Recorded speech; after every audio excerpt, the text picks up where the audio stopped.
হযরত হুসাইন রাদিয়াল্লাহু তাআলা আনহুর কাছে চিঠি লিখতে লাগলো, হুসাইন তুমি কুফায় চলে আসো, আমরা তোমার কাছে বায়াত নিতে চাই। আমরা ইয়াজিদের হাতে বায়াত নিব না, ইয়াজিদকে মুসলিম রাষ্ট্রের খলিফা মানতে চাই না। ওর সাথে দুর্নীতিবাজদের সম্পর্ক, চোর ডাকাতের সম্পর্ক, কাফের বেঈমানদের সম্পর্ক, তাকে আমরা খলিফা মানতে চাই না, তুমি কুফায় চলে আসো। কুফার মানুষ প্রায় 300 চিঠি লিখেছে মদিনায় হুসাইনের কাছে।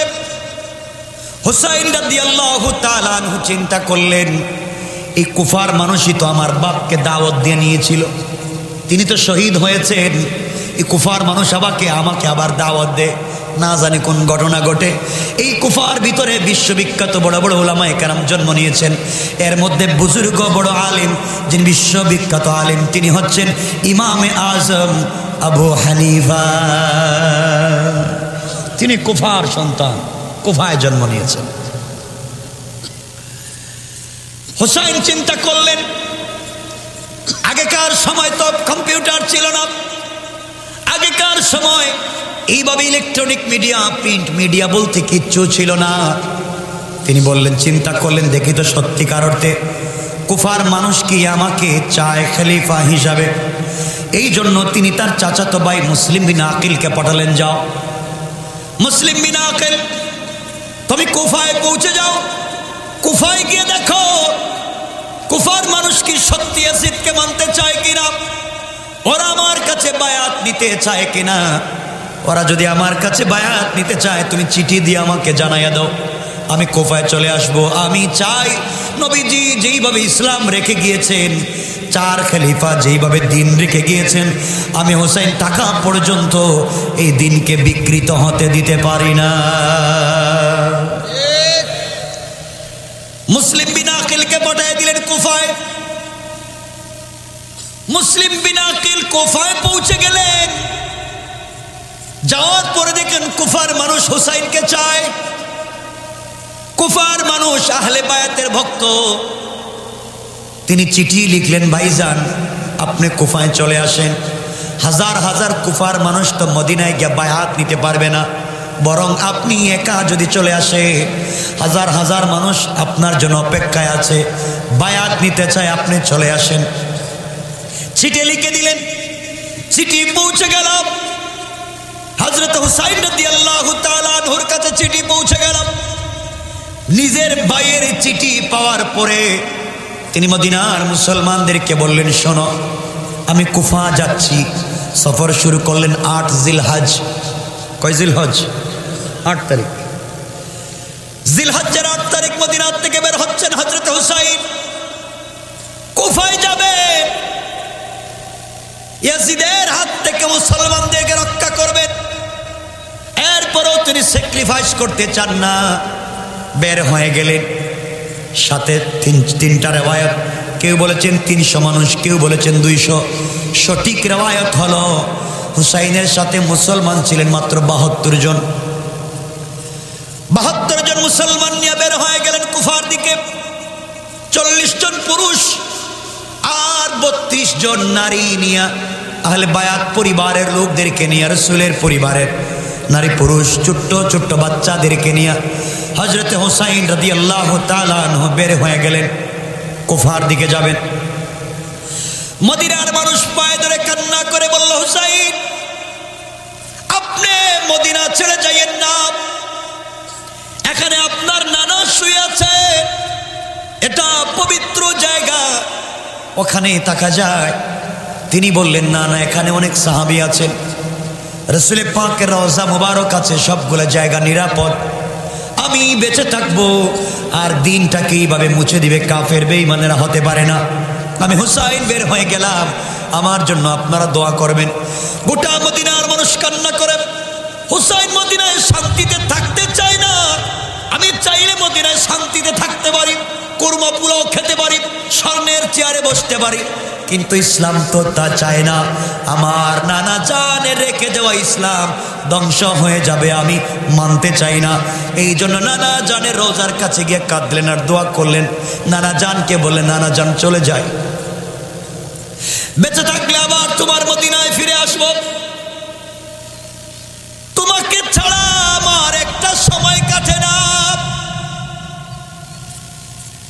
সমস্যায় পড়ে গেলে নানা তোমার রোজার সামনে যখন দাঁড়িয়ে যায় সব সমস্যার সমাধান হয়ে যায়। ও নানা তুমিও দুনিয়া আজকে নাই, আমার বাবা আলীও নাই, আমার মা ফাতেমা দুনিয়ার জমিনে নাই, আমার একটা কলিজার টুকরা বাইচুল হাসান সেও তো অনেক দিন আগে শহীদ হয়েছে। আমি একা। নানা কথা দিলাম তোমার দাঁত ভাঙ্গা ইসলাম, মাথায় কোড়া ঢুকা ইসলাম, তোমার চাচার কলিজা বের হওয়া ইসলাম, তোমার সাহাবী সুমাইয়ার লজ্জাস্থানে বর্ষা নিক্ষেপ করা ইসলাম। আমি তোমার নাতি বেঁচে থাকতে কোনোভাবে কাফেরদের সঙ্গে স্যাক্রিফাইস করে চালাতে পারি না, ক্ষমতা ভাগাভাগি করে চালাতে পারি না। হয়তো গোটা বিশ্বে দিন কায়েম করব, না হয় বাবার মতো আমিও শহীদ হয়ে যেতে চাই। আল্লাহু আকবার বলেন। তবে হুসাইনকে ভালোবাসে। কিসের ভালোবাসা? আজকে তারা আম হাসিবতুম, আল্লাহ বলছেন এত সহজ জান্নাত। দেখো আমার হুসাইনের দিকে তাকায়া, চেয়ারে বৈশা বৈশা জিন্দগি কাটাতে পারতেন না? আরে সে তো রসুলের নাতি, রসুলের নাতি। ৭২ জন মুসলমান নিয়ে চললেন কুফার দিকে। এদিকে দামেস্কের প্রেসিডেন্ট ইয়াজিদের কাছে খবর পৌঁছে গিয়েছে কুফার দিকে হযরত হুসাইন আসতেছেন। গোয়েন্দা সূত্রে খবর পাইছে ইয়াজিদ কুফার গভর্নর উবাইদুল্লাহ বিন জিয়াদ, কথাগুলা মনে রাখবেন, এক জায়গায় কোথাও পাবেন না। উবাইদুল্লাহ বিন জিয়াদের কাছে ইয়াজিদ চিঠি লিখে বলল, উবাইদুল্লাহ বিন জিয়াদ, কুফার ভিতরে এমন পাওয়ারফুল মানুষ কারা? আমার রাজ্যে আমি বেঁচে থাকতে মদিনা থেকে হুসাইনকে দাওয়াত করে কারা কুফায় নিয়ে আসতেছে, তুমি খবর নিয়ে দেখো, ওদেরকে ধরো, কোনোভাবেই হুসাইনকে ভিতরে ঢুকতে দেওয়া যাবে না।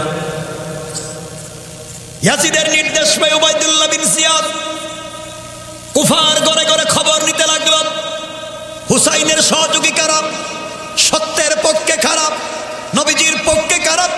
খবর নিতে নিতে এক পর্যায়ে উবাইদুল্লাহ বিন জিয়াদ ধরতে পেরেছে হুসাইনের চাচাতো ভাই মুসলিম বিন আকিল এখানে আছেন, তাকে ধরল। একজন মুসলমান মুসলিম বিন আকিল ধরে নিয়ে যাওয়া হলো। তুমি কেন মদিনা থেকে এখানে আসছো? আর মদিনা এসে এখানে প্রশিক্ষণ দিয়া যুবকদের ভিতরে কেন স্পিরিট ঢুকাইয়া দিচ্ছ? আলীর স্পিরিট এখানে চলবে না, এটা ইয়াজিদের রাজ্য, আর কিছুই চলবে না। এই কথা বলে আচ্ছা মতো মারতে মারতে কুফার চৌরাস্তায় নিয়ে শুধুমাত্র কেবলমাত্র হুসাইনের পক্ষে কথা বলবার অপরাধে মুসলিম বিন আকিলের শরীর থেকে মাথাটা আলাদা করে দেয়। শোনেন ইতিহাস, এমনি জান্নাতে যাই, শরীর থেকে মুসলিম বিন আকিলের মাথা আলাদা করে দিল। মুসলিম বিন আকিলকে শহীদ করবার পরে তীরের মাথার মধ্যে মুসলিম বিন আকিলের মাথা ঢুকাইয়া কান দিয়া রড ঢুকাইয়া আরেক কান দিয়া বের করছে। চিন্তা করেন একজন মুসলিম সাহাবীর শুধুমাত্র ইসলামের পক্ষে হুসাইনের পক্ষে থাকবার কারণে কি অবস্থা। রড ঢুকাইয়া কুফার কেন্দ্রীয় মসজিদে দরজার সামনে মাথাটাকে লটকাইয়া রেখে দিয়েছে। উবাইদুল্লাহ বিন জিয়াদ বুঝাতে চায় যারা ইয়াজিদকে মানবে না, যারা হুসাইনের পক্ষে কথা বলবে তাদেরকে এভাবে শাস্তি দেওয়া হবে। নাউজুবিল্লাহ। এই অবস্থা দেখবার পরে কুফার ভিতরে যারা হুসাইনের পক্ষে ছিলেন সবাই চুপটি মেরে গেলেন। না, নিজের জীবন বাঁচানো যাবে না, ইয়াজিদ আমাদের কাউকে রাখবে না, সবাইকে হত্যা করে ফেলবে। মুসলিম বিন আকিল এবার চিন্তা করলো কারা, এই উবাইদুল্লাহ বিন জিয়াদ চিন্তা করলো কারা মুসলিম বিন আকিলকে এখানে আনছে। ঘর তালাশ করতে লাগলো। যারা হুসাইনের পক্ষে মুসলিম বিন আকিলকে জায়গা দিয়েছে তাদের ঘরে ঢুকে ঢুকে যুবকদের কিনে জবাই করে ছেড়ে দিছে। আজও ইসলামের পক্ষে থাকবার কারণে কিছু যুবকদেরকে রাত্রে বেলা মেরে ফেলা হয়। ইউনিভার্সিটির মতো জায়গায় আবরারের মতো যুবকটাকে, মেধাবী যুবকটাকে হত্যা করা হয়, কোনো খবর পাওয়া যায় না। যেই দেশে বড় বড় চিকিৎসকেরা, বড় বড় আলেম মারা গেলে কোনো খবর পাওয়া যায় না, আর চোর ডাকাতেরা জামাই আদরে বাংলাদেশে বসবাস করে। মনে রাখবেন, এই দিন বেশি দূরে না, যেই দিন আমাদের উপরেও আল্লাহর আযাব আসতে পারে।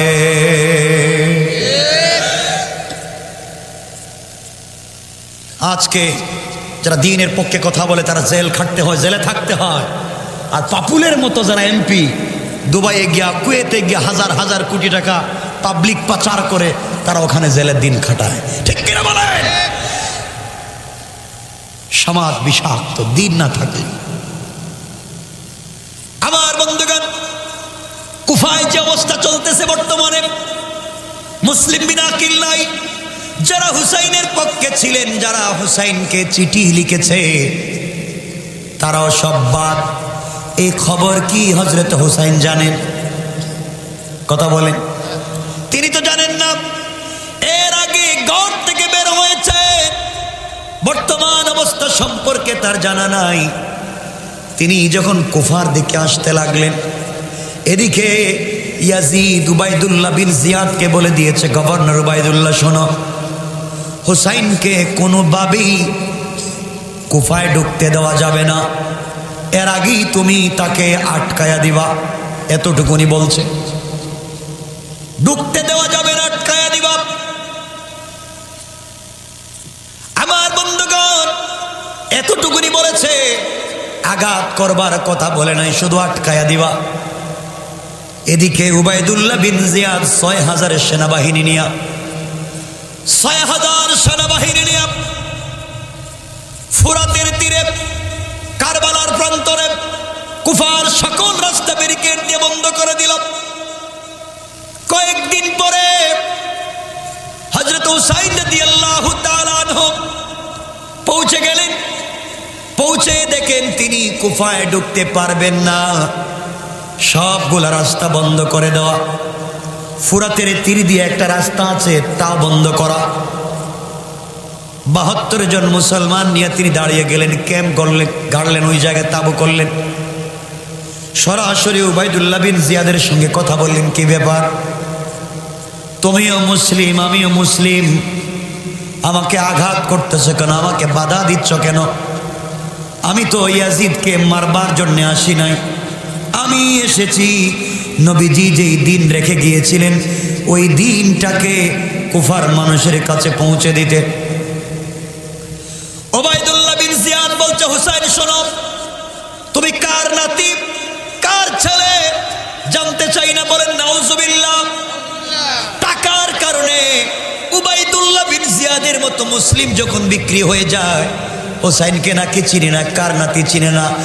আজও বাংলাদেশে কিছু আলেম পাওয়া যায়, কিছু শিক্ষিত নওজোয়ান পাওয়া যায়, যারা টাকার কারণে বিক্রি হয়ে ইসলামকে বিকৃত করে পাবলিকে উপস্থাপন করে। কোন ঠিক কিনা?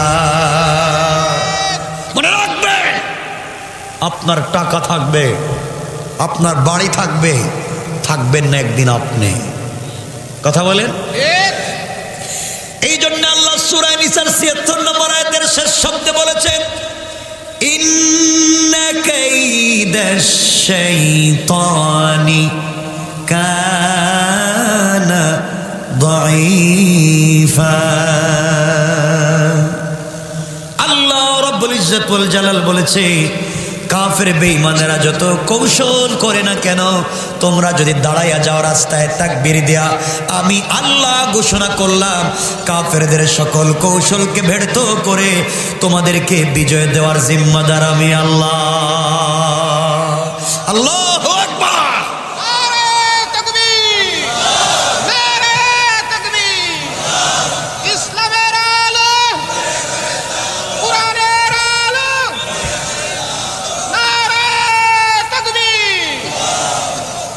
আমার বন্ধুগণ, বিশ্বাস হয় আল্লাহর পক্ষ থেকে সাহায্য যে আসে? বিশ্বাস হয়? কোরআনে কারীমের সূরা নিসার যে আয়াত পড়েছিলাম ওই আয়াতের 75 নম্বর আয়াতের শেষ শব্দে আল্লাহ বলছেন, প্রথমে বলছেন আমাদের জন্য একজন লিডার পাঠায়া দাও। দ্বিতীয় শব্দে আল্লাহ বলছেন ওয়াজআল লানা মিন লাদুনকা নাসীরা। আল্লাহ শুধু লিডার আর নেতা দিলে হবে না, সাহায্য লাগবে। তুমি বদরে রাসূল পাককে নেতা বানিয়েছো, এরপরও সাহায্য দিয়েছো। তুমি আজকেও আমাদেরকে শুধু নেতার লিডার দিলে হবে না, তোমার সাহায্য লাগবে। আল্লাহ বলছেন গোলাম তুই রাস্তায় নেমে যা, মিন হাবলিল ওয়ারিদ আল্লাহু আরশে ইস্তাওয়া, আমি তো আরশে আজিমে থাকি, তুই রাস্তায় নেমে যা, আরশে আজিমে থাকবো না, তোর গলার রগের চাইতে কাছে হাজির হয়ে যাব। শুধু কোরআন শিখলেন না, কষ্ট হচ্ছে আমার কোথায়? রাত্র 11টা হয়ে গেছে। হযরত হুসাইনকে আটকায় দেয়া হলো। আল্লাহ বুঝাতে চাচ্ছেন আমার তেলাওয়াত কিন্তু আলোচ্য আয়াতে, কিরে তোমরা নাকি নামাজ পড়া আর মসজিদের কর্নারে তসবিহ পড়ে জান্নাতে চলে যাবা, আম হাসিবতুম আন তাদখুলুল জান্নাহ, এত সহজ। আমার হুসাইনের দিকে তাকাও, স্বর্ণের চেয়ার ছেড়ে দিছে, নানা জানের রওজা ছেড়ে দিছে, সব চাইরা যে দিন জিন্দা করবার জন্য কুফায় চলে গেছে। তুমি দিন জিন্দার আন্দোলন করতে পারো না, খবর আছে। কথা বলেন না কেন? তো সহজ জান্নাত। হযরত হুসাইন বললেন কি ব্যাপার, আমাকে বাধা দিচ্ছ কেন? তাই কুফায় যাইতে দাও। উবাইদুল্লাহ বিন জিয়াদ বলছে হুসাইন রে, তোমাকে কুফায় যাইতে দেওয়া যাবে না, একটা শর্তে তোমাকে যাইতে দেওয়া হবে। তুমি ইয়াজিদকে খলিফা মানো, ইয়াজিদের হাতে বায়াত নাও। এই কথা বলতে দাঁড়িয়ে গেলেন। আরে যার শরীরে বিশ্বনবীর রক্ত, যার শরীরে হযরত আলীর রক্ত, যার শরীরে হযরত ফাতেমার ব্লাড, তারা তো কাফেরের সামনে, মুনাফিক মুসলমানদের সামনে মাথা নিচু করতে পারে না। দাঁড়িয়ে বললেন উবাইদুল্লাহ বিন জিয়াদ, তুই তো মুনাফিক হয়ে গেছিস, টাকার পিছনে ঘুরতেছিস, তুই কেমনে বলিস আমি একটা মদপানকারীকে আমি খলিফা মানব? মনে রাখবে আমার শরীরে এক ফোঁটা রক্ত যদি থাকে, আমি যতক্ষণ পর্যন্ত না মরব ততক্ষণ পর্যন্ত বিশ্বনবীর চেয়ারে ইয়াজিদের মতো মদপানকারীকে মানতে পারি না। কেমন ঈমান তাদের ছিল। আমরা তো সবাই হুসাইনের আশেক, আশেক না? কিন্তু হুসাইনের আশেক তো শুধু 1 তারিখ আইলে দেখা যায়, কিন্তু আর হুসাইনের রক্ত জ্বলল খবর নাই। আমার মুসলমান বন্ধুগণ, কয়েকদিন হয়ে গেল, কয়েক সপ্তাহ চলে গেল, কোনোভাবে সুরাহা হচ্ছে না। এদিকে হুসাইনের উপরে চাপ আসতে লাগলো, আপনি চলে যা, আপনি ইয়াজিদকে খলিফা মানেন। হযরত হুসাইন 4টা প্রস্তাব করলেন, ভাই শোনো, তোমরাও মুসলিম, আমিও মুসলিম, আমি চাই না এই রাষ্ট্রের ভিতরে রক্তপাত হোক। তোমাদের কাছে আমি 4 জিনিসের আবদার করলাম। 1 নাম্বার, তোমরা আমাকে কুফায় যাইতে দাও। তোমাদের সঙ্গে আমার যুদ্ধ নাই, তোমাদের সঙ্গে মারামারি নাই, তোমাদের সঙ্গে ভেদাভেদ নাই, তোমরা যা ভাল লাগে করো, আমাকে যাইতে দাও। নবীজির মিশনটাকে জিন্দা করতে দাও। মনে রাখবা, মনে রাখবা, তুমিও যখন দিনের দাওয়াত দিবা, তোমাকেও কিছু লোক বাধা দিবে। আটকে গেলে হবে না, থমকে গেলে হবে না, দমে গেলে হবে না, মঞ্জিল পর্যন্ত পৌঁছা লাগবে। তারা বলল না, 1 নম্বর প্রস্তাব মানি না, আপনাকে কুফায় যাইতে দেওয়া হবে না। তিনি বললেন 2 নম্বর প্রস্তাব, তোমরা আমাকে মদিনায় যাইতে দাও। যেই মদিনা থেকে আমি এসেছি, আমাকে মদিনায় যাইতে দাও, তোমরা যা ভাল লাগে করো। উবাইদুল্লাহ বিন জিয়াদ বলছে, তোমার প্রস্তাব মানতে পারলাম না, তোমাকে মদিনায় ব্যাগ দিতে দিব না। 3 নম্বর প্রস্তাব দিলেন, তোমরা আমাকে তুরস্কের রাস্তা দেখায় দাও, তোমরা আমাকে ভিন্ন কোন রাস্তা দেখায় দাও। আমি কুফায় যাব না, আমি মদিনায় যাব না, আমি ওই জায়গায় থাকবো না। চোখ যেদিকে যায় আমি সেই দিকে চলে যাব, তোমাদের দেশে আমি থাকবো না। এরপরেও তোমরা আমাকে চাপ দিও না ইয়াজিদকে মানবার জন্য। আমি দেশ ছেড়ে চলে যেতে পারি, এরপরেও ইয়াজিদকে মানতে পারবো না। চিন্তা করেন, একজন মদ পানকারীকে মানতে পারেন না, প্রয়োজনে দেশ ছাড়বেন। উবাইদুল্লাহ বিন জিয়াদ বলছেন না, কুফায় যাইতে দিব না, মদিনায় যেতে দিব না, অন্য কোথাও যাইতে দিব না। তিনি বললেন, আমার 4 নাম্বার প্রস্তাব, তোমরা যে ইয়াজিদের পক্ষ থেকে এসেছো, আমার বিশ্বাস, আমাকে ইয়াজিদের কাছে যাইতে দাও, আমি সরাসরি তার সঙ্গে কথা বলবো। আমার মনে হয় সরাসরি কথা বললে অনেক সমস্যার সমাধান হবে। উবাইদুল্লাহ বিন জিয়াদ বলছে, না না, আপনার কোনো প্রস্তাব মানতে পারলাম না, মানতে পারবো আগে যদি আপনি ইয়াজিদকে খলিফা মানে। কথা বুঝতেছেন? ইয়াজিদকে খলিফা মানলে আপনি যাইতে পারবেন, নাইলে আপনি যাইতে পারবেন। হুসাইনকে মানবার মতো লোক? কথা বলেন না কেন? আমাদেরকে যদি কেউ প্রস্তাব দেয় যে হুজুর আপনি কি 2-4টা উল্টা পাল্টা কথা বলতে পারবেন, আপনাকে ধানমন্ডি, বনানী, গুলশান, বাড়িদারা 10 শতক জমি দিব, 1 শতকের দাম 2 কোটি, 10 শতকের দাম 20 কোটি। আমরা হইলে বলতাম 2-4টা কেন, 2-4 মাস বলতে পারবো। ঠিক কিনা বলেন? আমরা যে দালাল হয়েছি। হযরত হুসাইন বলতেন, সব যদি চলে যায় চলে যাক, আমি মানতে পারবো না। এবার হযরত হুসাইন বললেন, তাহলে কি ব্যাপার? আমাকে মদিনায় যাইতে দিবা না, আমাকে কুফায় যাইতে দিবা না, আমাকে অন্য কোন রাষ্ট্রেও যাইতে দিবা না, ইয়াজিদের সঙ্গে দেখা করতে দিবা না, তাইলে কি চাও? একটা জিনিস চাই, এটা হলো আপনি খলিফা মানেন। তিনি ডাক দিয়ে বললেন, তোমরা তো আমাকে চিনো রে, যেই টুটের ভিতরে এমন কোনো জায়গা নাই যেই জায়গায় বিশ্ব নবী প্রতিদিন একবার চুম্বন করেন না। আমি হুসাইন তো এমন একজন লোক যার মাথার চুলের গোড়া থেকে পায়ের পাতা পর্যন্ত এমন কোনো জায়গা নাই যেই জায়গায় বিশ্ব নবী আমার নানা জান চুম্বন করেন নাই।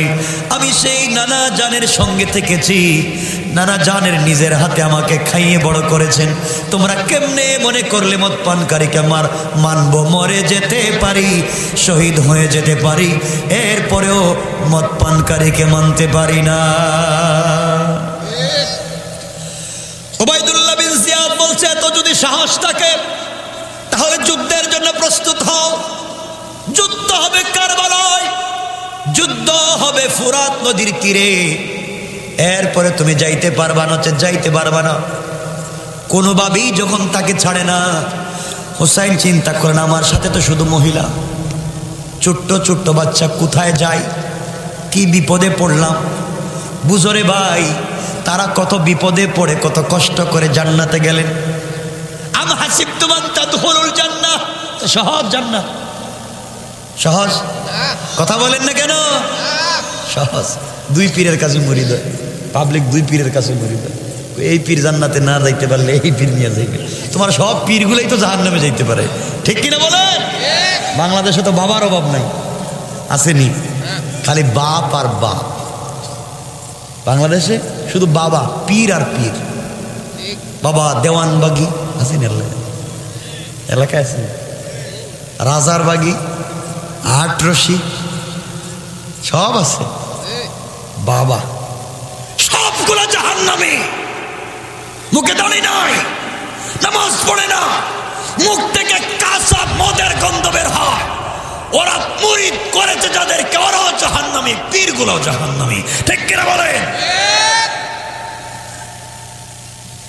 আপনি নিজে জান্নাতে যান। রাসূল পাক নিজের মেয়েকে বলছেন, ইয়া ফাতিমা আনকিজি নাফসাকা মিনান নার।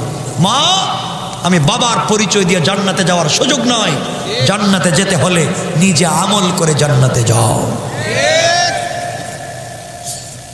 কেমনে ইসলামটাকে তো সহজ কইরা উল্টা পাল্টা কইরা পাবলিকের কাছে একবারে সুযোগ, সঠিক ইসলাম আজকে পাবলিককে পৌঁছে দেওয়া হচ্ছে না। আমার বন্ধুগণ, এক পর্যায়ে হযরত হুসাইন চিন্তা করলেন কি করবেন।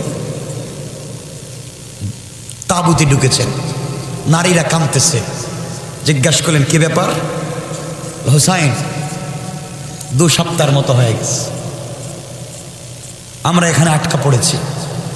মদিনার থেকে আসার সময় যে খাবার এনেছিলাম, পানি এনেছিলাম, খাবার শেষ, খেজুর শেষ, পানি শেষ, আমাদের দুধের বাচ্চাগুলা দুধ পাচ্ছে না। হযরত হুসাইন গেলেন, আবার গেলেন উবাইদুল্লাহ বিন জিয়াদের সঙ্গে। ভাই তোমরা যা মন চায় করো, তোমরা আমাকে পিটাও, আমাকে মারো, মাইরা হলেও তোমাদের কষ্ট দূর করো, আমাকে ফুরাত থেকে কিছু পানি দিতে দাও। আমি কিছু পানি নেই, মুসলমানরা পানি না খেয়ে মরে যাচ্ছে।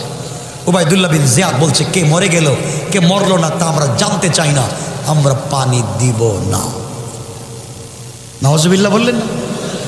কি চিন্তা করেন, ওরা মুসলিম, এরা মুসলিম না, পানি দেয় না। ইন্টারন্যাশনাল আইনে পানি সবার অধিকার, পানি বন্ধ করা যায় না। কিন্তু আমরা এমন এক বন্ধু পেয়েছি, বন্ধুর কাছে ঠিক মতো পানি চাইলে পানি দেয় না, আর যেই সময় পানির দরকার নাই ভাসাইয়া দেয়।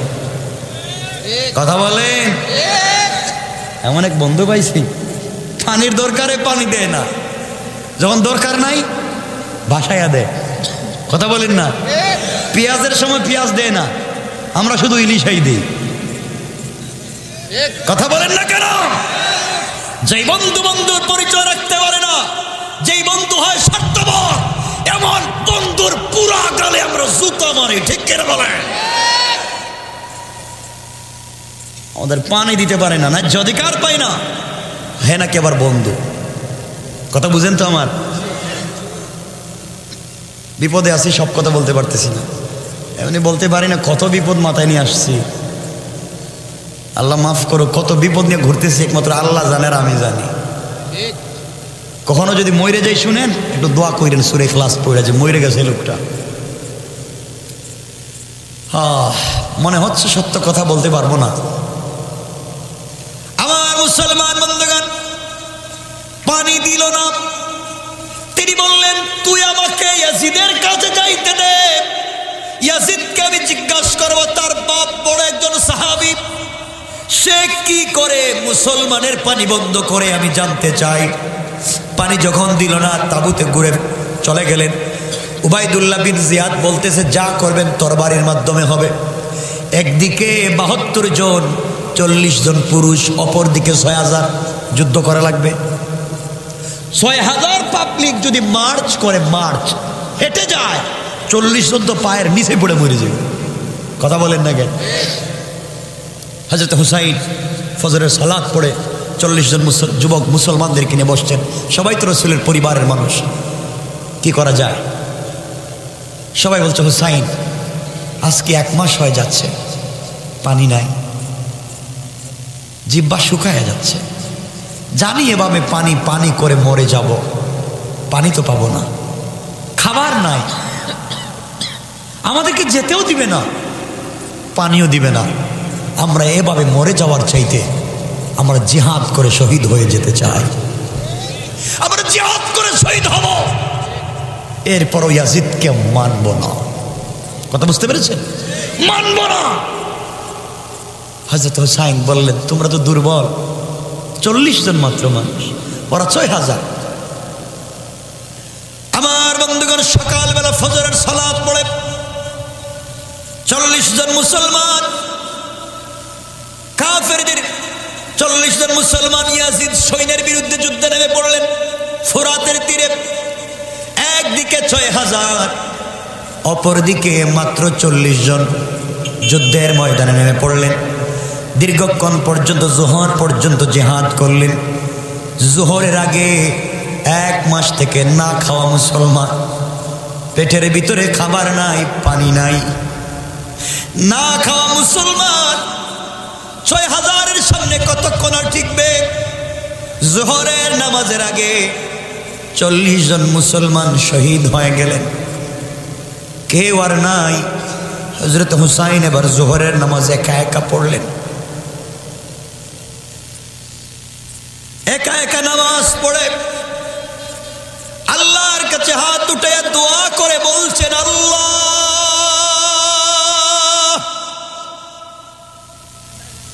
আমার ৪০ জন বন্ধু শহীদ হয়ে গেছে, আমি আর বেঁচে লাভ কি? আল্লাহ তাআলা তোমার বন্ধুর দিন আর তোমার দিন জিন্দা করবার জন্য শহীদ হয়ে যেতে পারি, কিন্তু ভিতরে একটা কষ্ট, নানা জানের রোজা ১ মাস হয়ে গেল জিয়ারত করতে পারি না,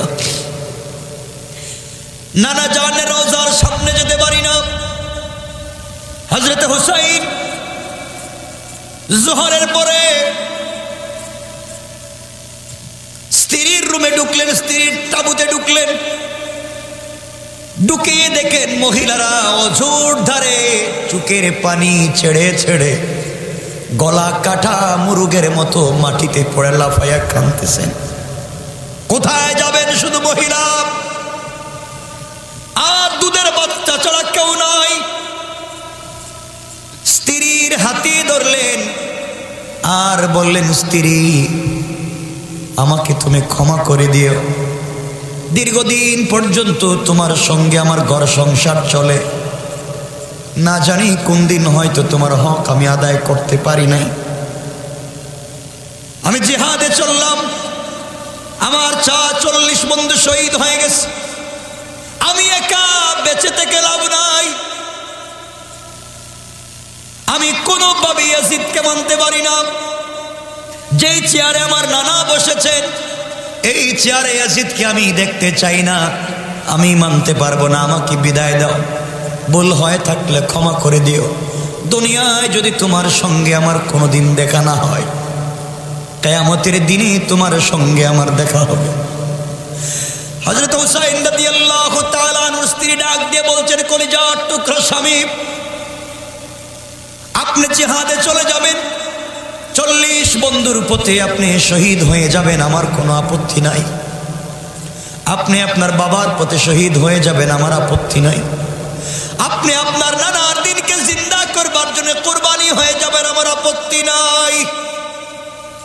কিন্তু আপনি জানেন আমার কুলে আপনার একটা বাচ্চা আছে, অবুঝ বাচ্চা, তার নাম হযরতে আসগর।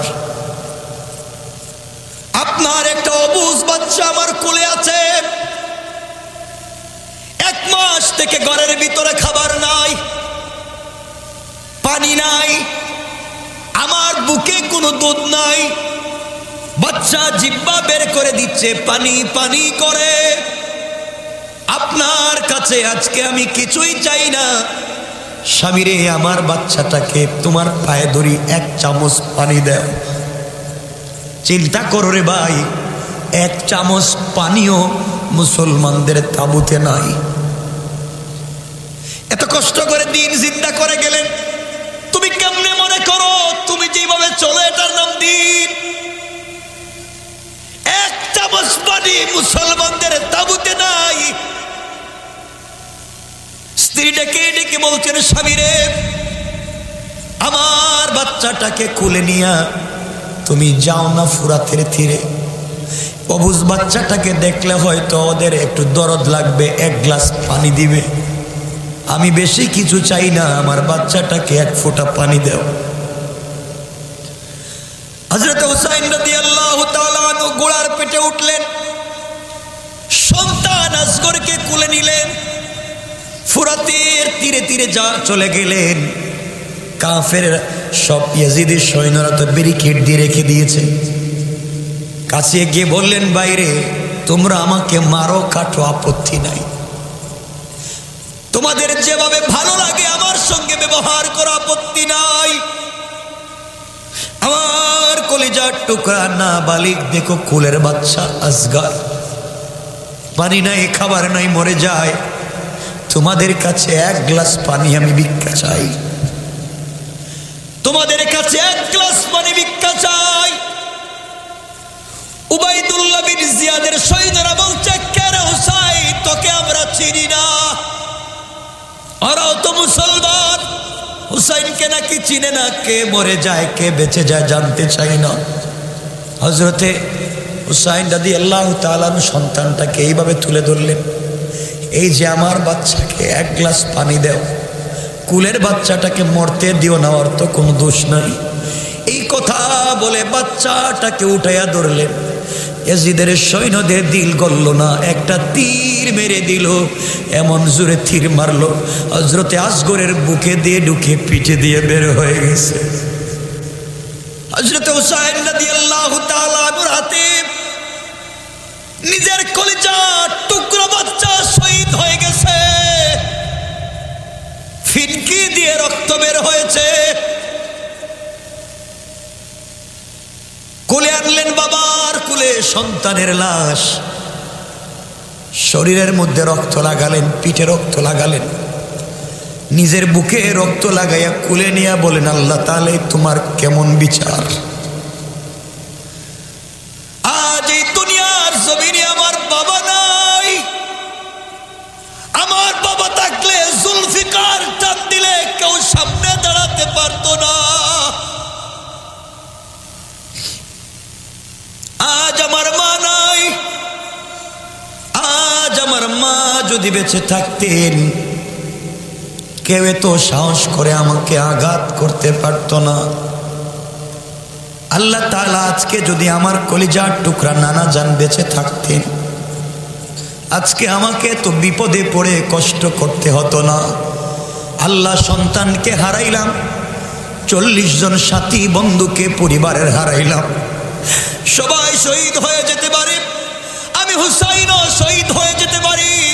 তোমাকে কথা দিলাম কোনোভাবে ইসলামের পতাকা মাটিতে পড়তে দিব না। আল্লাহু আকবার। দিন এমনি এমনি জিন্দা হয় নাই, এমনি এমনি জান্নাতে যাওয়া যাবে না।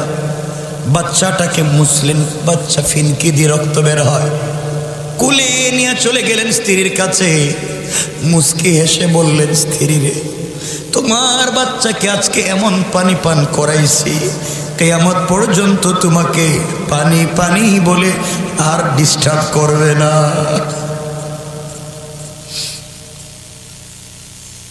তোমার কাছে আর কোনোদিন পানি চাইবে না, তোমাকে আর ডিস্টার্ব করবে না।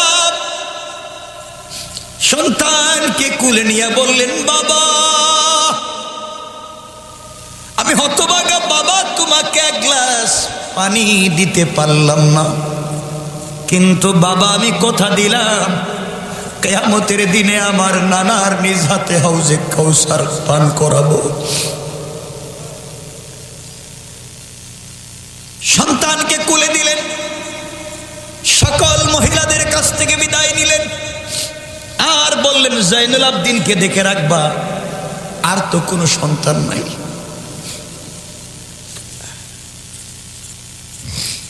নবীর পরিবারের আর কোনো সন্তান নাই, শুধুমাত্র জাইনুল আবিদিন আছে, দেখে রাখবা, যদি বাইচা যায় তো আমার পথেই দিয়ে দিবা, যে পথে আমি যাই, যে পথে বাবা গেছেন এই পথেই দিবা। আর যদি সবাই মরে যায় আল্লাহর হাওয়ালা করে তোমাদেরকে রেখে দিলাম। সকল মহিলারা কাঁদতেছেন, হুসাইনের স্ত্রী কাটা কবুতরের মতো মাটিতে পড়ে চিল্লান। একদিকে সন্তান শহীদ হয়েছে, অপরদিকে স্বামী চলে যাচ্ছেন, একজন যুবক একজন পুরুষ মানুষ নাই, যারা আছেন সব তো মহিলা 32 জন।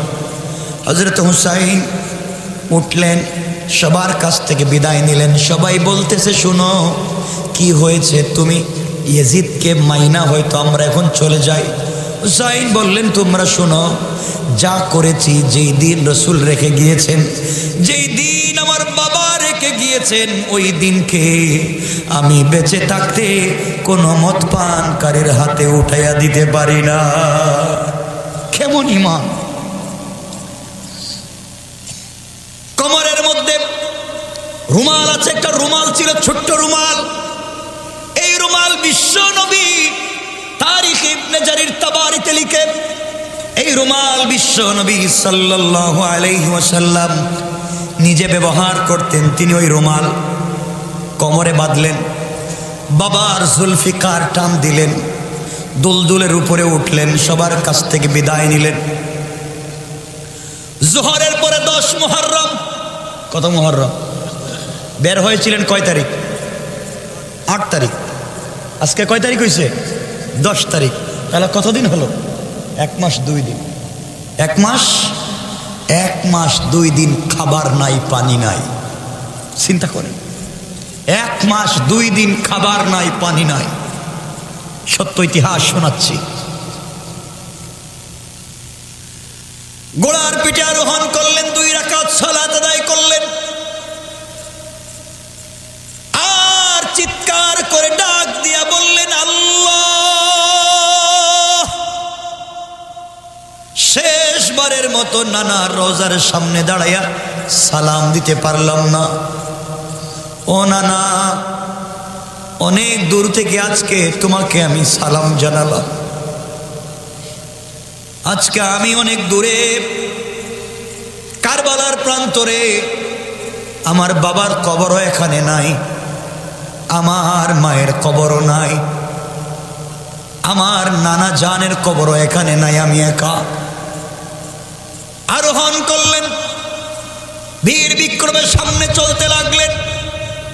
একদিকে ৬,০০০, অপরদিকে কয়জন? সবাই বললেন। এরপরও মাথা নত করে না। এর নাম ইসলাম। আল্লাহ বলছেন এই আয়াতে। কেন বলছে? এই আয়াতের তাফসিরে হানাফি মযহাবের বড় ইমাম আল্লামা ইমাম আবু বকর জাসসাস আহকামুল কুরআন লিল জাসসাসে আমি যে ঘটনা বলছি, ঘটনা বর্ণনা করে তিনি বলছেন, তোমরা কেমনে বিশ্বাস করো তোমরা জান্নাতে চলে যাবে, অথচ এখনো তোমাদের অবস্থা হুসাইনের মতো হয়ে নাই? কথা বলেন না কেন? সহজ জিনিসের নাম ইসলাম নয়। অনেক লম্বা রাত্র হয়ে গেছে, 11:30। আমি আর লম্বা করার দরকার নাই, আজকের মতো রেখে দিই। আলোচনা অনেক লম্বা, সামনে যাওয়া লাগবে না। 11:30 হয়ে গেছে, বসছি কখন আর হইতেছে 11:30, তো অনেক লম্বা হয়ে যেতেছে। ভাই কই শোনেন, কালে শেষ করেন, শেষ করেন। ওয়াজ তো করবো ঠিকই, কিন্তু কালকে তো কিচ্ছু মনে থাকবে না, সব দুনিয়ার ধান্দায় ভুলে যাবে। জান্নাত এত সহজ? জান্নাত সহজ না, মায়ের খাও। আল্লাহ বলছেন, ওয়ালাম্মা ইয়াতিকুম মাসালুল্লাযীনা খালাউ মিন ক্বাবলিকুম, তোমাদের আগে যারা গেছে এদের অবস্থা তোমাদের হয় নাই। হুসাইনের মতো অবস্থা হয় নাই, আসগরের মতো অবস্থা হয় নাই, 40 জন মুসলমানের মতো অবস্থা হয় নাই, আর জান্নাতে চলে যাবা। সুদ ঘুষ খাইয়া পেটরে বম্বাস্টিক মার্কা করছে। কথা বলেন না কেন? পাবলিকের জায়গা জমি সব দখল কইরা এরপরে হাজী সাহেব জান্নাতে যাইতে চায়। আল্লাহ কয়, কেউ হাজী সাহেব বটপারি ছাড়ো না এখনো না? কথা বলেন না কেন? সব খাইয়া এখন আমার কাছে আসছো কাবা করে, আমারও ঠকাইতে চাও না? তো সহজ না। আমার বন্ধুগণ, হুসাইন রাদিয়াল্লাহু তাআলা সামনে চলে গেলেন। ইয়াজিদের সৈন্যের বিরুদ্ধে একা যুদ্ধ চালিয়ে গেলেন। আসর পর্যন্ত যুদ্ধ করলেন। শত শত ইয়াজিদি সৈন্যকে কচু কাটা করে মাটিতে ফালায়া ফুরাত নদীর তীরকে খালি করে দিলেন। আল্লাহু আকবার বলেন। খালি হয়ে গেছে, কেউ নাই, সবাই ভাগছে, সবাই পলায়ন করেছে। ফুরাতের তীরে কোনো ইয়াজিদি সৈন্য নাই, সবাই তো ভাগছে। এমন সময়ে হযরত হুসাইন রাদিয়াল্লাহু তাআলা আনহু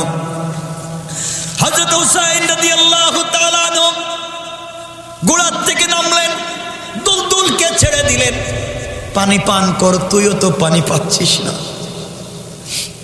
নামলেন, ফোরাত নদীতে হাঁটু পর্যন্ত নামছে। 1 মাস 2 দিনের না খাওয়া হুসাইন, 1 মাস 2 দিনের না খাওয়া মানুষ।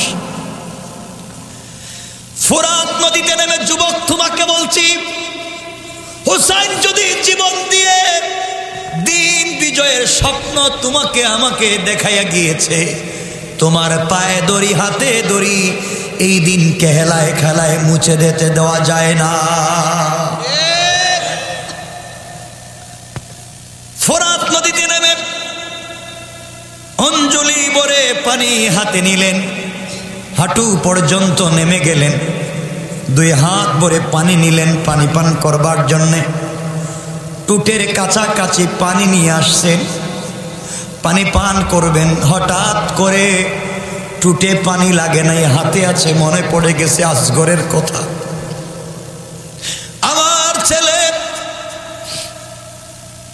কিছুক্ষণ আগে পানি পানি করে কলিজার টুকরা বাচ্চা শহীদ হয়ে গেল। 1 চামচ পানি আমার সন্তানকে দিতে পারলাম না। 40 জন মুসলমান শহীদ হয়ে গেলেন, 1 গ্লাস পানি দিতে পারলাম না। আমি হুসাইন কেমনে নিমক হারামের মতো পানি পান করি?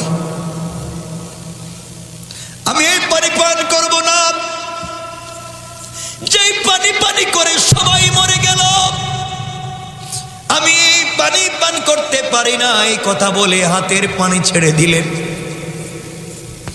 উঠে আসলেন, উঠে আবার তিনি তরবারি হাতে নিলেন, মোকাবেলা করতে লাগলেন।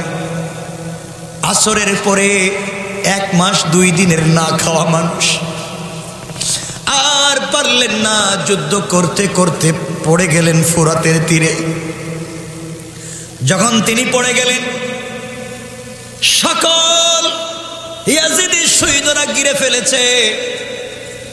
ইতিহাসে পাওয়া যায়, তারিখে ইবনে জারির তাবারি কিতাবের নাম মনে রাখবেন, কিতাবে পাওয়া যায় এমন সময়ে হযরত হুসাইন রাদিয়াল্লাহু তাআলা আনহু যখন পড়ে গেছেন, উঠতে পারেন না, চতুর্দিক থেকে তীর বৃষ্টির মতো নিক্ষেপ করা শুরু করলো। তিনি বললেন, তোমরা কারে মারো রে? তোমরা জানো না আমি বিশ্বনবীর নাতি? এমন সময় শিমার নামে একটা গাদ্দার হযরত হুসাইন রাদিয়াল্লাহু তাআলা আনহুর বুকের উপরে বসে গেল। বুকের উপরে বসে তরবারি খুলে গলায় লাগাইয়া দিয়েছে। তিনি বলছেন, তোমরা কারে মারতেছো? কার বুকের উপরে বসেছো? কার গলায় ছুরি লাগিয়েছো?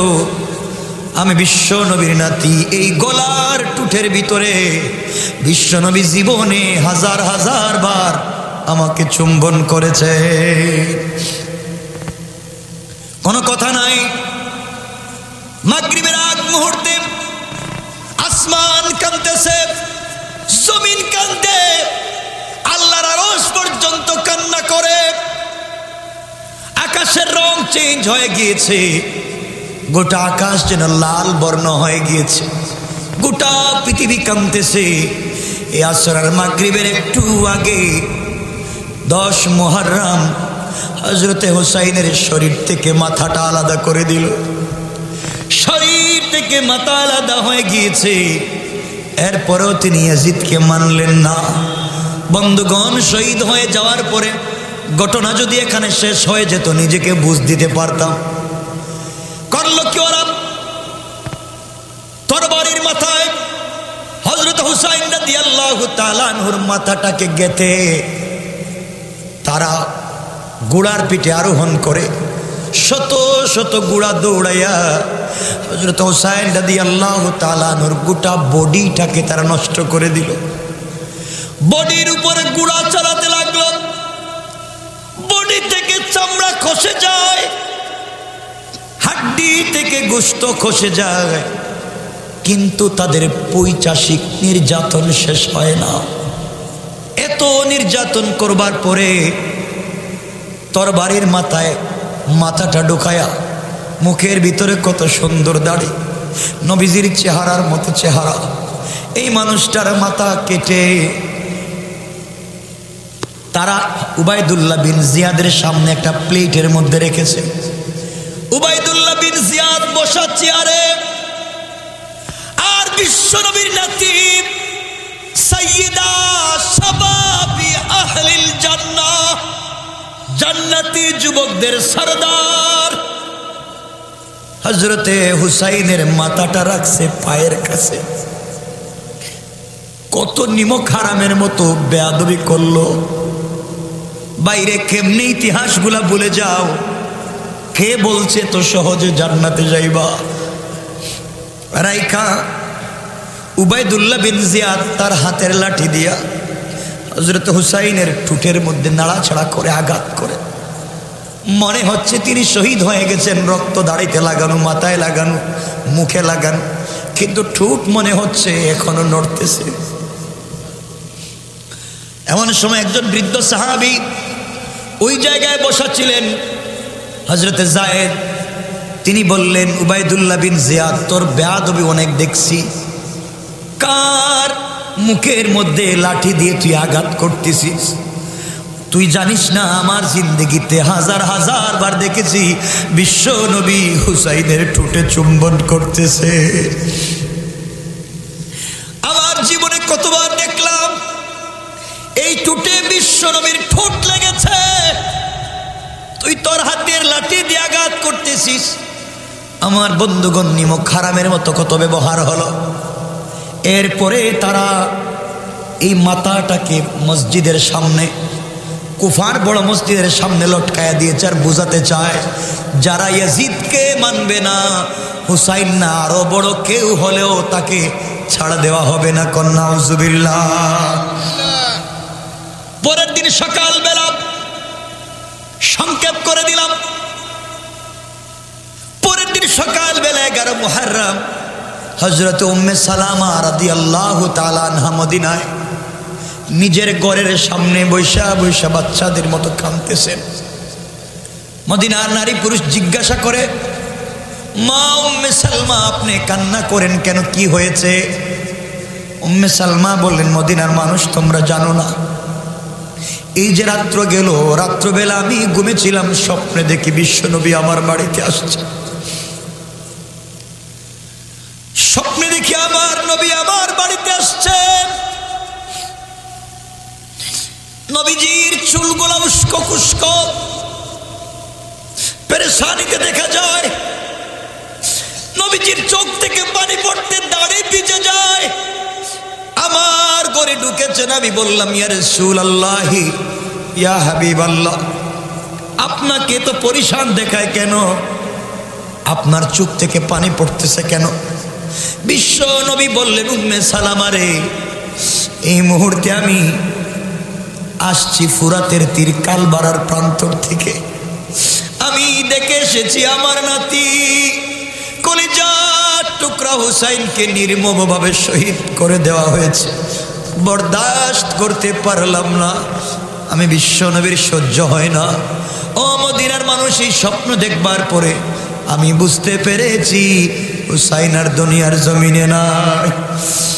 আমার ভাইরা, কথার লম্বার সামনে যেতে চাই না, আপনাদেরকে শুধুমাত্র কেবলমাত্র বুঝাতে চাই, সহজ করে বুঝাতে চাই। জান্নাতে তো সহজ না। ইসলামের দাওয়াত দিলে, দ্বীনের পক্ষে চললে বাধা আসবে, বিপত্তি আসবে, আঘাত আসবে, গালি দিবে। মনে রাখবেন, আমরা যদি হুসাইনের মতো দাঁড়াইয়া যাই, কোনো কাফের আমাদের মোকাবেলা করে পারবে না। ইতিহাস যদি ওই দিন লেখা হতো, তাহলে ইতিহাসে লেখা থাকতো হযরত হুসাইন পরাজয় বরণ করেছেন, ইয়াজিদ জয়লাভ করেছে। কিন্তু আজও ইতিহাস স্বর্ণাক করে লেখা, এই দুনিয়ার জমিনে লক্ষ কোটি কোটি হুসাইনি মুসলমান আছে, কিন্তু পৃথিবীর জমিনে একটা ইয়াজিদ কেউ মুসলমানও নাম রাখে না, কোনো কাফেরও নাম রাখে না। ঠিক কিনা বলেন? এবার যুগে যুগে তারা এইভাবে দুনিয়ার জমিন থেকে চলে যায়।